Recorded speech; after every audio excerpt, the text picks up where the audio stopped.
Sir pine lab को लेकर के, क्या ये लिया जा सकता है?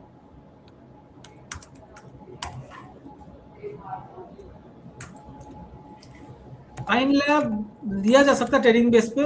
इसमें भी स्टॉप लॉस 168 का लगा सकते हैं और इसको होल्ड बाई या होल्ड किया जा सकता है 200-210 के टारगेट के लिए। चलिए, मोनिका जी का क्वेश्चन आया है सर JSL को लेकर के 739 की इनकी बाइंग प्राइस है, लॉन्ग टर्म पर्सपेक्टिव समझना चाह रही हूँ आपसे। लॉन्ग टर्म काफी अच्छा शेयर है। मेटल सेक्टर में मैं बुलिश हूँ, बट 2024 से लेके 2026 में ये रेजिस्टेंस में चल रहा है, साइडवेज चल रहा है। फंडामेंटली कोई दिक्कत नहीं है, बेहतरीन फंडामेंटल्स वाली कंपनी है। आपने कौन सा पूछा? JSL पूछा ना? जी। ठीक है। हाँ, मेरे हिसाब से वहां साइडवेज जोन में है। एक बार ये 830-840 निकलेगा तो इसमें एक बड़ा मूव आ सकता है जो इसको 1300-1400 रुपए तक लेके आ सकता है। तो मेरे हिसाब से इसमें बने रहना चाहिए, जल्दी से निकलने की कोशिश ना करें। ऑलमोस्ट टाइम करेक्शन हो चुका है स्टॉक पे, तो अब अप मूव का चांसेस बहुत ज्यादा रहेगा। चलिए ठीक है, तो बने रहने की यहाँ पर सलाह दी गई है। जुनैद जी की एक सुपर चैट आई है हमारे पास, कोफोर्ज के बारे में जानना चाह रहे हैं सर कि क्या लेवल्स यहाँ पर बनते हुए दिख रहे हैं। इन्होंने 1400 पर बाइंग प्राइस मेंशन किया है। कोफोर्ज ज्यादा अच्छा लग नहीं रहा। 1400 में उन्होंने खरीदा जरूर है, 200 वीक के भी नीचे चल रहा गया, क्योंकि मैं आपको पता है मैम, मैं आईटी से दूर रह रहा हूँ अभी, और आईटी सेक्टर से ही आ रहा है। एंड 200 तो टूटा ही हुआ है, 200 वीक भी मूविंग एवरेज छूटा हुआ है, तो अच्छा खासा डाउन साइड हो चुका है। तो एक बाउंस बैक हो सकता है। तो बाउंस बैक में आपका भाव या आपका भाव के पास आता है तो निकलने की कोशिश करें, आज ना निकले, क्योंकि एक बाउंस बैक पेंडिंग है 5-10% का आईटी स्टॉक्स में। उस दिन मैं गलत पढ़ूंगा क्योंकि मैं आईटी से दूर हूँ, मगर मैं अभी ही बोल रहा हूँ जब बाउंस बैक आएगा, जब बाउंस बैक आए वहां पर निकलने की कोशिश करें। अभी एंट्री का मौका अभी आईटी सेक्टर में तो नहीं है। आईटी में अभी तो मौका नहीं बन रहा है। और लोकेश सर से हम जब भी चर्चा करते हैं तो आज चूंकि मिस हो गया सर निफ्टी आईटी, मैंने शुरुआत में नहीं पूछा सर से कि आईटी को लेकर के आपका क्या नजरिया है, लेकिन बीच बीच में एक तो सवाल आ ही जाते हैं। चलिए ठीक है, आईटी को लेकर के पर्सपेक्टिव सर का पता चल गया है। नेक्स्ट सर जीई शिपिंग पर जानना चाह रही हैं कि यहाँ पर अभी बाय करना चाहिए या नहीं करना चाहिए, एंड अगर एंट्री करें तो किन लेवल्स पर करें? थोड़ा सा वेट करें। 50 डे मूविंग एवरेज को आज तोड़ने की कोशिश कर रहा है डाउन साइड में, मार्केट जहां पर थोड़ा संभल रहा है और दूसरे स्टॉक चल रहा है, तो एक बार देखना पड़ेगा ये स्टॉक क्या 1360-70 के ऊपर वापस चलना स्टार्ट करे। अगर नहीं कर रहा है, टूट रहा है, तो एक बार तोड़ने दीजिए। और 1260 से लेके 1190 एक अच्छा जोन है, वहां पर इसमें बाई करने का बनता है। अभी नहीं, अभी वेट एंड वॉच रखें, वॉच लिस्ट में रखें। देखना पड़ेगा ये स्टॉक वापस 1400 के ऊपर जा रहा है कि नहीं जा रहा, या 1260 या 1260 या 1180 के बीच में आता है तो हम लेंगे, इस लेवल पे नहीं लेंगे। इस करंट लेवल पर नहीं लेना। चलिए ठीक है, थोड़ा सा वेट एंड वॉच की इसको कैटेगरी में आप शिफ्ट करके रखिए। नेक्स्ट ये यहाँ पे 1400 सर के ऊपर लेना है या 1100-1200 के नीचे लेना है? 1200 के नीचे, 1400 के ऊपर। ये तो सिनेरियोस जो है बिल्कुल माइंडसेट अपना बना करके रखिए इन दो लेवल्स पर। नेक्स्ट यहाँ पर सर आईसीआईसीआई लंबार्ड को लेकर के एक सवाल आया है। 1780 के लेवल पर कामकाज करता हुआ नजर आ रहा है। आपका नजरिया इस पर क्या है, कैसा लग रहा है टेक्निकल चार्ट्स पर आपको ये? लॉन्ग टर्म चार्ट पे तो अच्छा नहीं है, बट शॉर्ट टर्म में अच्छा लग रहा है मेरे हिसाब से। 1750 का स्टॉप लॉस के साथ अगर बने रहते हैं, 1850 से लेके 1900 तक का मूव आ सकता है स्टॉक पे। तो 120-30 पॉइंट का अपसाइड है, 30-40 पॉइंट का डाउन साइड है, 1:4 का रेशियो है, तो ट्रेडिंग किया जा सकता है। इन्वेस्टमेंट वाला भी शेयर नहीं है ये। इन्वेस्टमेंट वाला ठीक नहीं है, शॉर्ट टर्म के लिए बेहतर लगता है। चलिए ठीक है, अभिमन्यु जी का सवाल आया है सुजलॉन को लेकर के। 50 रुपीज की इनकी बाइंग है, तो एवरेज कर सकते हैं क्या सर अभी करंट प्राइस पर? अब 45 चल रहा है, तो ऑलमोस्ट 10% नीचे ही है इनका बाइंग प्राइस का। जैसे मैंने बताया, जब तक 20-30% नीचे ना मिले तब तक एवरेज नहीं करना चाहिए। मोमेंट काफी अच्छा रहा तो आपका भाव आ जाएगा मेरे हिसाब से।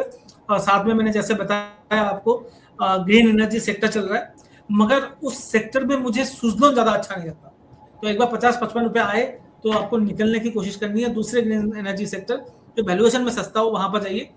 50-45 रुपए में मत देखिए। ये स्टॉक 60 या 70 हजार करोड़ के मार्केट कैप में है। मैं एक बार देख लेता हूँ एक्यूरेट कितना है।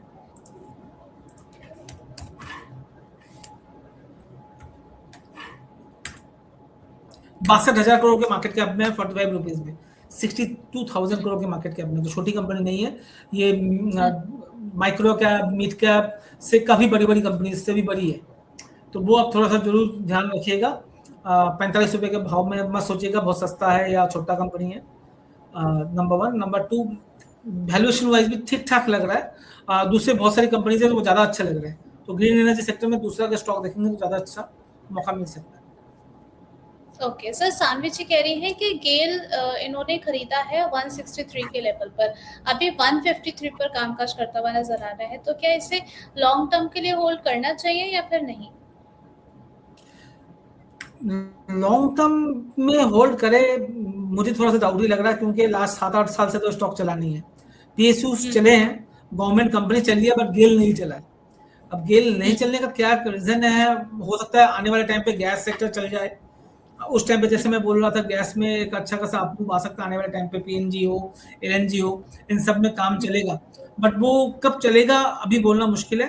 तो प्रीएम्प्ट करना चाहें तो गेल लेके रख सकते हैं लॉन्ग टर्म के लिए। अगर प्रीएम्प्ट नहीं करना है तो आपका भाव आए थे वो निकल जाइए, एक बार देखिए इस सेक्टर में क्या हो रहा है। अगर चलना स्टार्ट करे तो जरूर लीजिएगा, मैं भी आके जरूर बोलूंगा यहाँ पर चैनल पे, जब अब गेल हो या एमजीएल हो वो सब लेने लायक है, बट आज के दिन पे लॉन्ग टर्म के हिसाब से नहीं दिख रहा, क्योंकि 7-8 साल से चला भी नहीं है।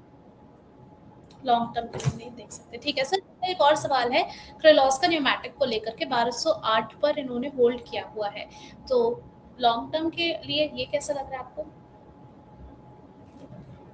कौन सा वाला सर? क्रेलोस्कर न्यूमैटिक।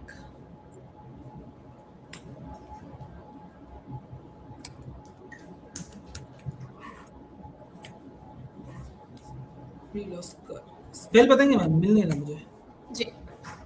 स्पेलिंग है सर KRILOSKAR, क्रेलोस्कर, PNEUMETX। चार्ट पे क्या हुआ है, आई नहीं रहा। के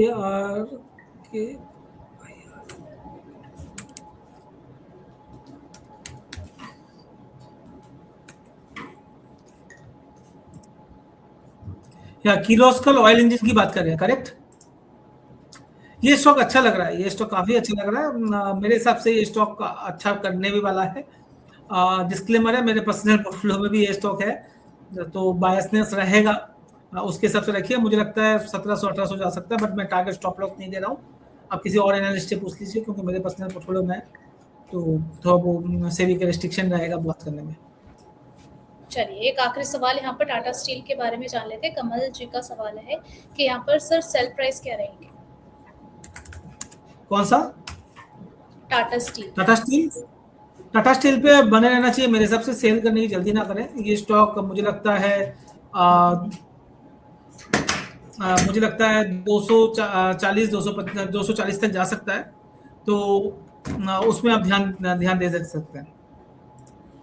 चलिए ठीक है, यहाँ पर आप पोल क्वेश्चन भी देख लेते हैं। सवाल था कि अभी के मार्केट में कौन सा स्टॉक जो है वो ज़्यादा मजबूत ट्रेंड में आपको नजर आ रहा है, जिसमें आपके पास 4 ऑप्शन थे। टाटा पावर, आईटीसी, एनएमटीसी और आईओसी। 68% वोटिंग टाटा पावर की तरफ है, 15% वोटिंग एनएमटीसी की तरफ है, 10% आईओसी की तरफ है, एंड आईटी की तरफ 7% वोटिंग हमें देखने को मिली है।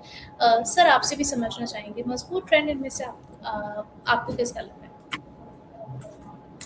हाँ, मुझे ठीक लग रहा है। एक बार नाम वापस पढ़िएगा।